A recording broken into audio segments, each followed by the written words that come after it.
ወገኖች እንደምን አላችሁ? የጌታ ጸጋና ሰላም ይብዛላችሁ። መጋቢ መስፍን ጉተማ ነኝ።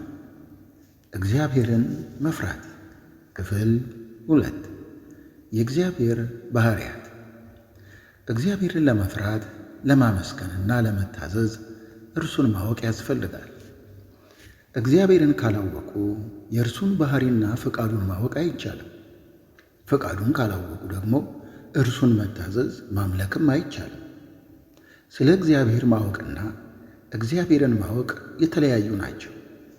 እግዚአብሔርን እንደ እግዚአብሔርነቱ ለማምለክ ስለ እርሱ ማወቅ ሳይሆን እርሱን ማወቅ የግድ ነው። እግዚአብሔርን ማወቅ የሚቻለው ደግሞ በቃሉ ነው። ቃሉም የእግዚአብሔር ቃል የሆነው መጽሐፍ ቅዱስ ነው። ኤፌሶን ምዕራፍ 1 ቁጥር 13 እናንተም ደግሞ የእውነትን ቃል ይኸውም የመዳናችሁን ወንጌል ሰምታችሁ ደግሞም በክርስቶስ አምናችሁ በተስፋው መንፈስ በመንፈስ ቅዱስ ታተማችሁ ይላል።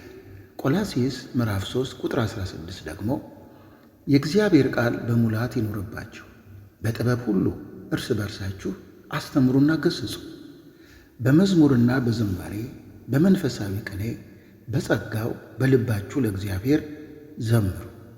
የእግዚአብሔር ቃል የሆነውን መጽሐፍ ቅዱስን በሚገባ ለመረዳት የመጽሐፍ ቅዱስ ባለቤት የሆነው የመንፈስ ቅዱስ እርዳታ አስፈላጊ ነው።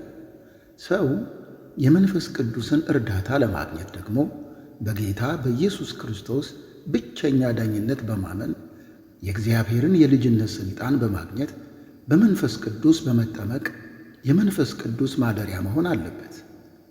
አንደኛ ቆሮንቶስ ምዕራፍ 12 ቁጥር 13 አይሁድ ብንሆን የግሪክ ሰዎችም ብንሆን ባሪያዎችም ብንሆን ጨዋዎችም ብንሆን እኛ ሁላችን በአንድ መንፈስ አንድ አካል እንሆን ዘንድ ተጠምቀናልና ሁላችንም አንዱን መንፈስ ጠጥተናል። እንዲሁም አንደኛ ቆሮንቶስ ምዕራፍ 6 ከቁጥር 19 እስከ 20 ወይስ ሥጋችሁ ከእግዚአብሔር የተቀበላችሁት በእናንተ የሚኖረው የመንፈስ ቅዱስ ቤተ መቅደስ እንደሆነ አታውቁምን? በዋጋ ተገዝታችኋልና ለራሳችሁ አይደላችሁም። ስለዚህ በሥጋችሁ እግዚአብሔርን አክብሩ ይላል። ሰው የቱንም ያህል ቢማር ቢመራመር ወርቁም ብሩም ያለው ባለጠጋ ቢሆን በእግዚአብሔር ልጅ በኢየሱስ ክርስቶስ ብቸኛ ዳኝነት አምኖ የእግዚአብሔርን የልጅነት ሥልጣን እስካላገኘ ድረስ በመንፈስ ቅዱስ አስረጂነት እግዚአብሔርን አውቆ ፈቃዱን ተረድቶ እግዚአብሔርን በእውነተኛ አምልኮ ሊያመልከው አይችልም። ሰው ሁሉ ስለ እግዚአብሔር ሊያውቅ ይችላል። ነገር ግን ስለ እግዚአብሔር ከማወቅ አልፈው እግዚአብሔርን የሚያውቁት ግን ቀደም ብለን እንዳየነው በልጁ በኢየሱስ ክርስቶስ ብቸኛ ዳኝነት አምነው የእግዚአብሔር ልጅ የሆኑቱ ብቻ ናቸው። የዮሐንስ ወንጌል ምዕራፍ 1 ከቁጥር 11 እስከ 13 የእርሱ ወደ ሆነው መጣ፣ የገዛ ወገኖቹ አልተቀበሉትም። ለተቀበሉት ሁሉ ግን በስሙ ለሚያምኑት ለእነርሱ የእግዚአብሔር ልጆች የሆኑ ዘንድ ሥልጣንን ሰጣቸው። እነርሱም ከእግዚአብሔር ተወለዱ እንጂ ከደም ወይም ከሥጋ ፈቃድ ወይም ከወንድ ፈቃድ አልተወለዱም። ደግሞም የዮሐንስ ወንጌል ምዕራፍ 10 ቁጥር 27 በጎቼ ድምፄን ይሰማሉ፣ እኔም አውቃቸዋለሁ፣ ይከተሉኝማል፣ እኔም የዘላለም ሕይወትን እሰጣቸዋለሁ፣ ለዘላለምም አይጠፉም፣ ከእጄም ማንም አይነጥቃቸው ይላል። በዚህ ቃል ክፍል ውስጥ በጎቼ የተባሉት በክርስቶስ ኢየሱስ ብቸኛ ዳኝነት በማመን የእግዚአብሔርን የልጅነት ሥልጣን ያገኙ አማኞች ናቸው። ድምፄን ይሰማሉ የሚለው ቃል ደግሞ ፈቃዴን አሳውቃቸዋለሁ ማለትም ነው። እግዚአብሔር ዘላለማዊ አምላክ ሲሆን ዘላለማዊነቱ ሳይለወጥና ሳይወሰን በሁሉም ቦታ በራሱ የሚኖር አምላክ ነው። የሚታዩትንና የማይታዩትን ፍጥረታት የፈጠረ በሥልጣኑ ቃል ዓለማትን ደግፎ የያዘ አምላክ ነው። እግዚአብሔርን የሚያውቁት ፈቃዱን ያውቃሉ። ስለዚህም ይታዘዙታል፣ ይወዱታል፣ ያመልኩታል፣ ደግሞም ስለ አምላክነቱ ይፈሩታል። ቆላስይስ ምዕራፍ 1 ከቁጥር 13 እስከ 16። እሱም የማይታይ አምላክ ምሳሌ ነው። የሚታዩትና የማይታዩትም ዙፋናት ቢሆኑ ወይም ጌትነት ወይም አለቅነት ወይም ሥልጣናት በሰማይና በምድር ያሉት ሁሉ በእርሱ ተፈጥረዋልና ከፍጥረት ሁሉ በፊት በኩር ነው። ሁሉ በእርሱና ለእርሱ ተፈጥረዋል። እርሱም ከሁሉ በፊት ነው፣ ሁሉም በእርሱ ተጋጥመዋል ይላል። ደግሞም መዝሙረ ዳዊት ምዕራፍ 22 ቁጥር 23 እግዚአብሔርን የምትፈሩ አመስግኑት፣ የያዕቆብ ዘር ሁላችሁ አክብሩት፣ የእስራኤልም ዘር ሁላችሁ ፍሩት ይላልና ቅዱስ ቃሉ እግዚአብሔር ሊመሰገን ሊከበር ሊወደስና ሊፈራ የሚገባው አምላክ ነውና እግዚአብሔርን እንፍራው፣ እናመስግነው፣ እንታዘዘው፣ ደግሞም እናክብረው። የእግዚአብሔር ባሕሪ የእግዚአብሔርን ማንነት ያመለክታል። ባሕሪው ፈቃዱን፣ ስሜቱን፣ ዕውቀቱን፣ ችሎታውን፣ ኃይሉን ወዘተ ይገልጣል። የእግዚአብሔር ባሕሪ የተገለጠው በመጽሐፍ ቅዱስ ነው። ነገር ግን እግዚአብሔር በመጽሐፍ ቅዱስ ከተገለጠው ባሕሪውም በላይ እንደሆነ ማወቅ አስፈላጊ ነው። ምክንያቱም በመጽሐፍ ቅዱስ የተገለጠው የእግዚአብሔር ባሕሪ ከራሱ ከእግዚአብሔር ማንነት ጥቂቱ ነው። የእግዚአብሔር ባሕሪ እንደ ሰው ባሕሪ ተለዋዋጭ አይደለም። የእግዚአብሔር ባሕሪ የማይለወጥ የእርሱነቱ መገለጫ ነው። እግዚአብሔር አይለወጥም፣ አይለዋወጥም። የሰው ባሕሪ እንደ ሁኔታው ሊለዋወጥ ይችላል። ሰላምተኛ ሰው በሆነ ምክንያት ሰላም ላይል ይችላል። ጨዋ አንገት ደፊ የተባለ ሰውም አገር አጥፊ ሆኖ ያን የመሰለ ሰው ምን ነካው ሊያስብል ይችላል። የእግዚአብሔር ባሕሪ ግን ለዘላለም አይለወጥም። ትንቢተ ሚልክያስ ምዕራፍ 3 ቁጥር 6 እኔ እግዚአብሔር አልለወጥም፣ እናንተ የያዕቆብ ልጆች ሆይ ስለዚህ የጠፋችሁ አይደላችሁም ይላል። ያለና የነበረው የሚኖረውም የማይታይ የማይዳሰሰው መንፈስ የሆነው አምላካችን እግዚአብሔር በመጽሐፍ ቅዱስ ከተገለጠው ባሕሪው ማንነቱን፣ ኃያልነቱን፣ ጥልቅ ፍቅሩን፣ ዘላለማዊነቱን፣ የፍጥረት ሁሉ ፈጣሪነቱን ወዘተ እናውቃለን። ነገር ግን ቀደም ብለን እንዳየነው የእግዚአብሔር ባሕሪ በመጽሐፍ ቅዱስ የተገለጠው ብቻ አይደለም። እንዴት ቢሉ መልሱ በመጽሐፍ ቅዱስ የተገለጠው የእግዚአብሔር ባሕሪ ለሰው መታወቅ የሚጀምረው ከዘፍጥረት መጽሐፍ ምዕራፍ 1 ከቁጥር 1 ጀምሮ እስከ ራእይ መጽሐፍ ምዕራፍ 22 መጨረሻ ድረስ ነው። ግን ከዘፍጥረት ምዕራፍ 1 ከቁጥር 1 በፊት ማለትም በመጀመሪያ እግዚአብሔር ሰማይና ምድርን ፈጠረ ከሚለው ቃል በፊት እግዚአብሔር ሰማይና ምድርን በውስጡ ያሉትን ፍጥረታት ሁሉ ሰውንም ጨምሮ ከመፍጠሩ በፊት የነበረው ባሕሪው ምንድን ነው?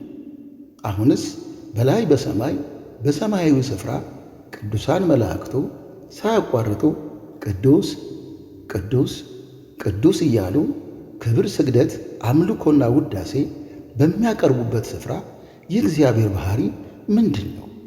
ለዚህ ጥያቄ ማናችንም ዝርዝር መልስ መስጠት አሁን አንችልም። ምክንያቱም በሰማይ ያለው የአምላካችን የእግዚአብሔር ክብር ከአእምሮአችን በላይ ስለሆነ ነው። አንደኛ ቆሮንቶስ ምዕራፍ 13 ቁጥር 12 ዛሬስ በመስታወት በድንግዝግዝ እንደምናይ ነን፣ በዚያን ጊዜ ግን ፊት ለፊት እናያለን። ዛሬስ ከእውቀት ከፍዬ አውቃለሁ፣ በዚያን ጊዜ ግን እኔ ደግሞ እንደታወቀው አውቃለሁ ይላል። የምናመልከው አምላክ እግዚአብሔር ከመታወቅም በላይ ነው። የማይለመድ ሁልጊዜም አዲስ ነው። ሰቆቃወ ኤርምያስ ምዕራፍ 3 ከቁጥር 22 እስከ 23 ያልጠፋ ነው ከእግዚአብሔር ምሕረት የተነሳ ነው፣ ርኅራኄው አያልቅምና ማለዳ ማለዳ አዲስ ነው፣ ታማኝነትህ ብዙ ነው ይላል።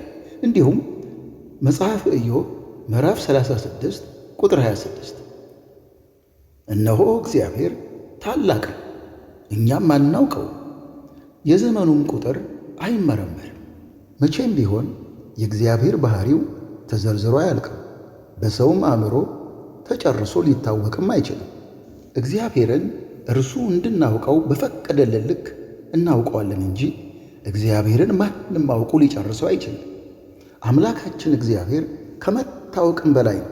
ሁል ጊዜ አዲስ የማይለመድ ድንቅ አምላክ ነውና ሊመለክ፣ ሊወደስ፣ ሊሰገድለትና ሊከበር፣ ሊፈራም ይገባዋል። መጽሐፈ ሳሙኤል ቀዳማዊ ምዕራፍ 12 ቁጥር 24 ብቻ እግዚአብሔርን ፍሩ ያደረገላችሁንም ታላቅ ነገር አይታችኋልና በፍጹም ልባችሁ በእውነት አምልኩት ይላል። ከዚህ ቀጥለን ደግሞ በመጽሐፍ ቅዱስ የተጠቀሱትን የእግዚአብሔርን ባሕርያት ጥቂቶቹን እንመልከት።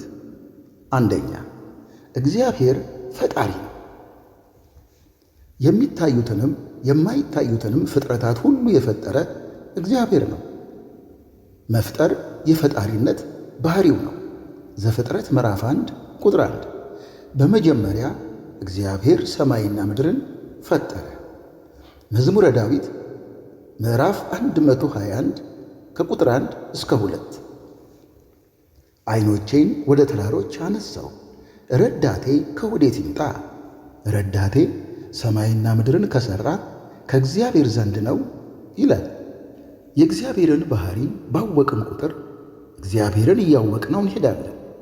እርሱንም ባወቅነው ቁጥር በእርሱ ላይ መታመናችን እየጨመረ ይሄዳል። እንዲሁም እርሱን በመፍራትና በማክበር እናመልከዋለን። መጽሐፈ ምሳሌ ምዕራፍ 14 ቁጥር 26 እግዚአብሔርን ለሚፈራ ጠንካራ መታመን አለው፣ ለልጆቹም መጠጊያ ይኖራል ይላል። ሁለተኛ፣ እግዚአብሔር ያለና የነበረ የሚኖርም አምላክ ነው።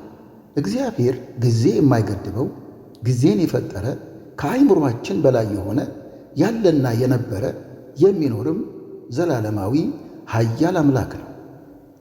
ዘጸአት ምዕራፍ 3 ከቁጥር 13 እስከ 14 ሙሴም እግዚአብሔርን እነሆ እኔ ወደ እስራኤል ልጆች በመጣው ጊዜ የአባታችሁ አምላክ ወደ እናንተ ላከኝ ባልሁ ጊዜ ስሙስ ማን ነው ባሉኝ ጊዜ ምን እላችኋለሁ አለው። እግዚአብሔርም ሙሴን ያለና የሚኖር እኔ ነኝ አለው። ዘጸአት ምዕራፍ 3 ከቁጥር 13 እስከ 14 ሙሴም እግዚአብሔርን እነሆ እኔ ወደ እስራኤል ልጆች በመጣው ጊዜ የአባቶቻችሁ አምላክ ወደ እናንተ ላከኝ ባለው ጊዜ ስሙስ ማን ነው ባሉኝ ጊዜ ምን እላችኋለሁ አለው። እግዚአብሔርም ሙሴን ያለና የሚኖር እኔ ነኝ አለው። እንዲህ ለእስራኤል ልጆች ያለና የሚኖር ወደ እናንተ ላከኝ ትላለህ አለው። የምናመልከው አምላክ እግዚአብሔር የነበረ ያለ የሚኖር ዘላለማዊ አምላክ ነው። ሦስተኛ፣ እግዚአብሔር ይቅር ባይ መሐሪ ነው። እግዚአብሔር እንዳየ የማይበይን እንደሰማ የማይፈርድ ታጋሽ፣ ለቁጣ የዘገየ ምሕረት ለማድረግ የፈጠነ አምላክ ነው። ትንቢተ ኢዮኤል ምዕራፍ 2 ቁጥር 13 ልባችሁን እንጂ ልብሳችሁን አትቅደዱ፣ አምላካችሁም እግዚአብሔር ቸርና መሐሪ፣ ቁጣው የዘገየ ምሕረቱም የበዛ ለክፋትም የተጸጸተ ነውና ወደ እርሱ ተመለሱ ይላል። አራተኛ፣ እግዚአብሔር ታማኝ ነው፣ አይለወጥም። የእግዚአብሔር ባሕሪ አምላክነቱ አይለወጥም። የተናገረውን ያደርጋል፣ ሁኔታይቱ አይከዳም፣ አይዋሽም፣ ፍቅሩም አይለወጥም። ትንቢተ ኢሳይያስ ምዕራፍ 25 ቁጥር 1 አቤቱ አንተ አምላኬ ነህ፣ ድንቅን ነገር የድሮ ምክርን በታማኝነትና በእውነት አድርገሃልና ከፍ ከፍ አድርገሃለሁ፣ ስምህንም አመሰግናለሁ ይላል። ሰቆቃወ ኤርምያስ ምዕራፍ 3 ቁጥር 23 እንዲህ ይላል፣ ያልጠፋነው ከእግዚአብሔር ምሕረት የተነሣ ነው፣ ርኅራኄው አያልቅምና ማለዳ ማለዳ አዲስ ነው፣ ታማኝነትህ ብዙ ነው ይላል። እንግዲህ ወገኖች ሆይ ጌታ ቢፈቅድና ቢወድ በሕይወትም ብንኖር ተከታዩ ክፍል ይቀጥላል። ለዚህ ቻናል አዲስ የሆናችሁ ይህንን ቻናል ሰብስክራይብ፣ ላይክ፣ ሼር ታደርጉት ዘንድ በትሕትና እጠይቃለሁ። እንዲሁም አስተያየታችሁንም በኮሜንት መስጫው ላይ ጻፉልኝ። የጌታ ጸጋና ሰላም ከሁላችንም ጋር ይሁን። አሜን።